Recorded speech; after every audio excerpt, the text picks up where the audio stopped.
மக்கள் கூட்டம் என்பது ஓரளவு திரண்டிருக்கிறது. 11 மணிக்கு ஈரோட்டை நோக்கி விஜய் வந்து கொண்டிருக்கக்கூடிய சூழ்நிலையில் அவரை காண்பதற்காக அங்கு நல்லா கொளுத்தும் வெயில் இருப்பது நமக்கு தெரிகிறது. இந்த கொளுத்தும் வெயிலில் மக்கள் ரசிகர்கள் கூடியிருக்கிறார்கள், அவரை காண வேண்டும் என்ற ஒரு ஆர்வம்.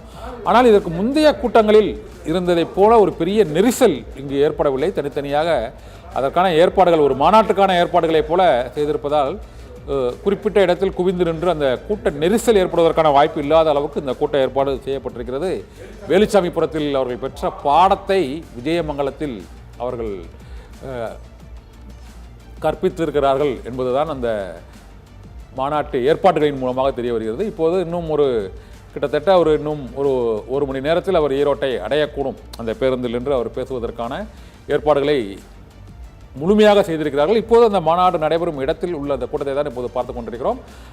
இந்த கூட்டமானது வழக்கமாக விஜய் கூடும் அந்த மக்கள் சந்திப்புக்கு திரளும் அளவுக்கு மிகப்பெரிய அளவிலான கூட்டமாக இல்லை என்றாலும் அந்த நெரிசல் ஒருங்கிணைக்கப்பட்டு பிரித்து வைக்கப்பட்டிருக்கிறது என்பதுதான் இந்த கூட்டத்தின் மூலமாக தெரிகிறது. பேருந்தின் அருகில் இருந்து இப்போது நாம் அங்குள்ள விஜய் ரசிகர்கள் மற்றும் மக்களின் உணர்வுகள் எவ்வாறு இருக்கிறது என்பதை நாம் இப்போது பார்க்கலாம்.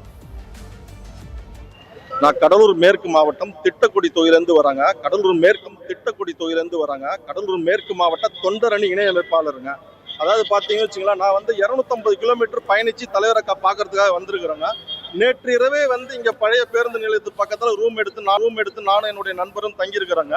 அதாவது கரூர் துயர சம்பவத்துக்கு அப்புறம் தலைவர் தமிழ்நாட்டில் ஒரு பொது நிகழ்ச்சியில் கலந்துக்கிறாரு. அதாவது கரூர் சம்பவத்தை வச்சு தலைவரை முடக்கலாம், ஒழிக்கலாம் நினைச்சாங்க. தலைவர் ஒன்றும் கிள்ளிக்கிற கிடையாதுங்க, ஆலமரம். அந்த ஆலமரத்தை வேரோடு பிடுங்கி போட்டாலும் 1.5 கோடி தொண்டர்கள் நாங்க இருக்கிறோம், தலைவருக்காக இருக்கிறோம், அதை விட மாட்டோங்க.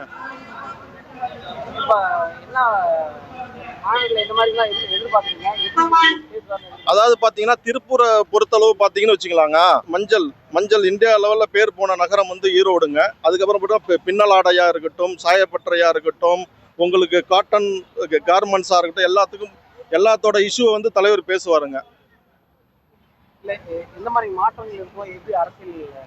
அரசியல்ல பயணிக்கிறது பெரிய கடிதம் தாங்க. அதையும் தாண்டி சவால் பாத்தீங்கன்னா இந்த கொங்கு மண்டலத்தின் பொறுப்பாளராக திமுகவின் சார்பாக செந்தில் பாலாஜியை போட்டிருக்காங்க.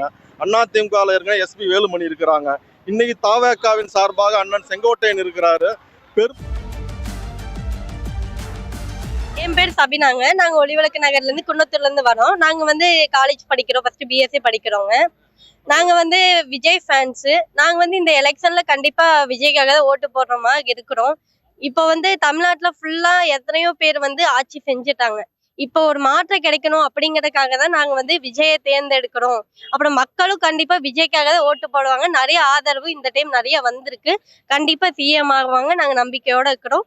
நாங்க விஜயை பார்த்துட்டு ஒரு நல்ல மனசோட அவங்களை வாழ்த்திட்டு அவங்க வரணும்னு நாங்க ப்ரே பண்ணி தான் வந்திருக்கோம். அதனால நாங்க கண்டிப்பா இந்த வருஷம் சிஎம் ஆகுறதுக்காக நாங்க சிஎம் ஆக்குவோம்.